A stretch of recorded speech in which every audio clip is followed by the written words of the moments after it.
ঢাকা বিশ্ববিদ্যালয়ের ৩০তম উপাচার্য হিসেবে নিয়োগ পেয়েছেন বিশ্ববিদ্যালয়টির ডেভেলপমেন্ট স্টাডিজ বিভাগের অধ্যাপক ডক্টর নিয়াজ আহমেদ খান। গত সোমবার ভিসি হওয়ার খবর গণমাধ্যমে প্রকাশ হওয়ার পর তাকে নিয়ে অফলাইন ও অনলাইনে চলছে নানা আলোচনা। বেশিরভাগ মানুষই তার যোগ্যতার কারণে তাকে সমর্থন জানিয়েছেন। সোশ্যাল মিডিয়ায় তাকে অভিনন্দন জানিয়ে অনেকেই স্ট্যাটাস দিয়েছেন। তারা বলছেন ঢাকা বিশ্ববিদ্যালয় একজন যোগ্য ভিসি পেল। কেউ কেউ বলছেন ঢাবি সুযোগ্য স্বৈরাচার মুক্ত ভিসি পেল। আবার কেউ কেউ তিনি ঢাবির শিক্ষার্থী নন, রাজনৈতিক ক্যারিয়ার নেই, সাম্প্রতিক আন্দোলনে ভূমিকা নেই ইত্যাদি বলে এ নিয়োগের সমালোচনা করছেন। মঙ্গলবার পটুয়াখালী ৩ আসনের আওয়ামী লীগের সাবেক এমপি গোলাম মাওলা রনিও নতুন ভিসিকে নিয়ে ফেসবুকে পোস্ট দেন। সেখানে তিনি বলেন, অগ্নিগর্ভ বিশ্ববিদ্যালয়ের ১০০ বছরের ঐতিহ্য পদদলিত করে নতুন ভিসি নিয়োগ দেওয়া হয়েছে। দেশের একটি প্রাইভেট বিশ্ববিদ্যালয়ের প্রভিসি হিসেবে কর্মরত শিক্ষককে ধরে এনে যে নিয়োগ দেওয়া হয়েছে, আমি সেই নিয়োগ মানি না।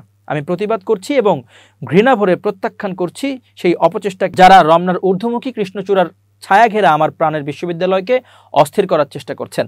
রনির এমন স্ট্যাটাসে ক্ষোভে ফেটে পড়েন নেটিজেনরা। কমেন্ট বক্সে তারা রনির মন্তব্যের তীব্র সমালোচনা করেন। অনেকেই তাকে স্বৈরাচারের দোষর বলে অভিযুক্ত করেন। কেউ কেউ বলেন রনি লীগের সাবেক এমপি, মানুষ সেটা ভালো করে জানে।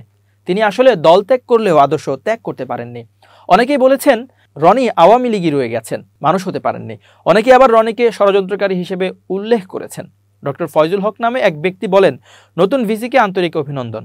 এই প্রথম একজন যোগ্য মানুষ সঠিকভাবে মূল্যায়িত হওয়ায় বাংলাদেশের সব ছাত্র জনতা আনন্দিত। দেশ ও মানবতা এগিয়ে যাবে সেই প্রত্যাশা করছি। ডক্টর মোহাম্মদ ইউনূসকে ও সেনাপ্রধানকে আন্তরিক ধন্যবাদ।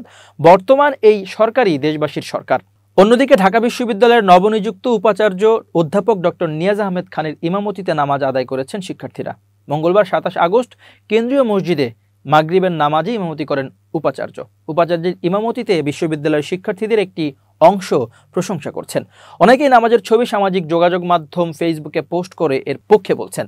মাহাদি হাসান নামের এক শিক্ষার্থী লিখেছেন, ঢাকা বিশ্ববিদ্যালয়ের সাবেক উপাচার্য অধ্যাপক ডক্টর আখতারুজ্জামান ৫ ওয়াক্ত নামাজ আদায় করতেন।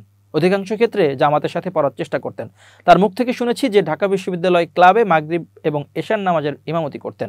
স্যার ইউএসএতে পড়াশোনার সুবাদে এক গির্জার পাশে থাকতেন। সেখানে বসেও নিয়মিত উচ্চস্বরে কোরআন তিলাওয়াত করত বলে আমাকে একদিন বলেছিলেন।